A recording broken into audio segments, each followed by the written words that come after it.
Olá pessoal, divulgando meu novo curso com vocês, um curso de eletromiografia de superfície, um curso 100% online, onde a gente vai estar aprendendo a analisar e interpretar o sinal eletromiográfico. Nós vamos aprofundar muito na fisiologia e na instrumentação da eletromiografia de superfície, um curso com mais de 20 aulas. Aqui você vai aprender a interpretar, analisar e construir um relatório do ponto de vista fisiológico e apresentar ele para o seu paciente, ok? Não existe nada como esse curso no mercado. Eu garanto que aqui vocês vão aprender de fato o que é um sinal eletromiográfico e como interpretar este sinal. Então você que já atua na prática clínica ou você que é um estudante, está realizando o seu trabalho de conclusão e está com dificuldade de encontrar um curso nesse sentido, venha conhecer o meu curso. Aqui eu garanto que você vai aprender o que é o sinal eletromiográfico e como fazer a interpretação deste sinal, tá bom? Entre no site e saiba mais a respeito. Bom, vamos agora então estudar os detectores do ambiente, os chamados receptores sensoriais.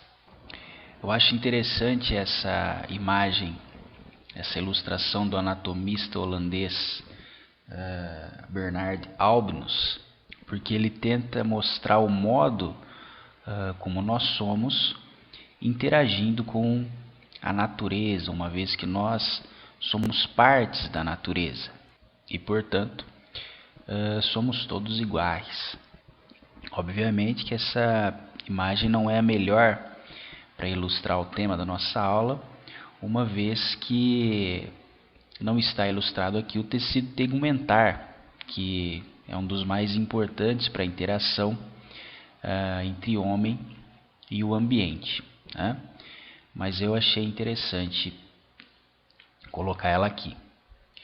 Bom, nas interfaces do corpo com o ambiente, isto é, nas áreas de interação com o ambiente, seja este o ambiente externo ou o ambiente interno do corpo, há a presença de células especializadas capazes de traduzir qualquer forma de energia que incida sobre essas interfaces, transformando assim esse estímulo energético em uma linguagem capaz de ser interpretada, no caso, pelo nosso sistema nervoso central.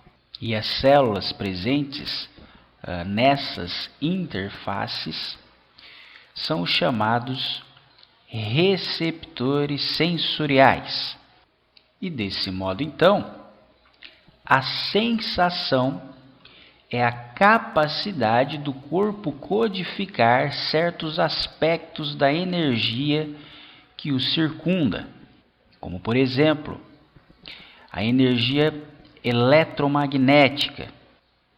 Estamos falando aqui dos fótons, que então estimulam os receptores da retina, formando assim a nossa visão.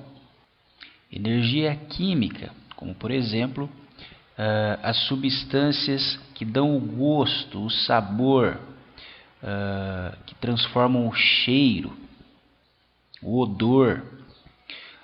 Energia mecânica, que nos dá a capacidade de sentir a textura das coisas, localizar a posição do nosso corpo. E energia térmica, que portanto detecta as alterações de temperatura, frio ou calor. Porém, a sensação é diferente de percepção, definida como a capacidade de relacionar os sentidos à existência, como por exemplo o comportamento ou o pensamento. Desse modo, a sensação, por exemplo, detecta o som, mas é a percepção que nos permite classificar o som como grave ou agudo, apreciar uma música, relacionar a música a um fato já presenciado, como por exemplo, lembrar da sua valsa de casamento, lembrar da sua avó de algum momento da sua vida. Ou seja, a percepção é algo mais complexo. Bom, no entanto, a percepção é apenas uma das consequências da sensação, que nem sempre torna-se consciente. Por exemplo, nesse mesmo momento em que você assiste a essa aula, é possível que haja outros ruídos no ambiente em que você está. No entanto, você está concentrado no som da minha voz e, portanto, excluindo outras informações sensoriais irrelevantes para o momento. Ou seja, essas outras informações sensoriais que você está recebendo não estão se tornando conscientes, pelo menos até o momento em que eu chamei a sua atenção para isso.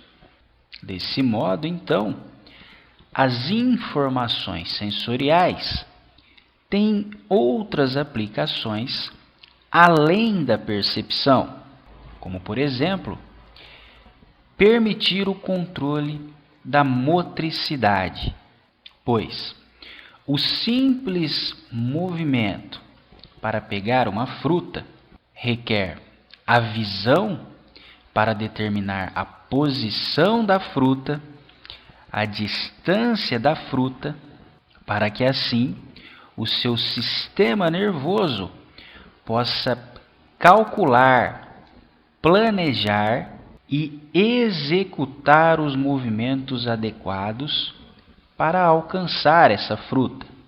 E mesmo assim, enquanto esses movimentos estão sendo executados, movimentos do ombro, do cotovelo, do punho e dos dedos, receptores sensoriais estão enviando informações dos músculos, dos tendões, das articulações, do tato, para que você, por exemplo, alcance a fruta certa, não mova o braço para longe da fruta para que você quer, nem para uma fruta antes da que você quer. Ou seja, todos esses receptores sensoriais estão constantemente informando o sistema nervoso a respeito da velocidade com que a articulação está se movendo, a respeito da angulação que a sua articulação está adquirindo. Tudo isso para que o movimento seja preciso. No entanto, todas essas informações sensoriais não são percebidas, são informações automáticas. Uma outra aplicação da informação sensorial é a regulação das funções viscerais. Por exemplo, quando está calor, suamos sem perceber.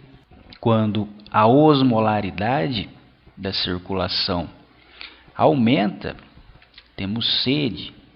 Quando o pH da nossa circulação se altera, alteramos a nossa frequência respiratória.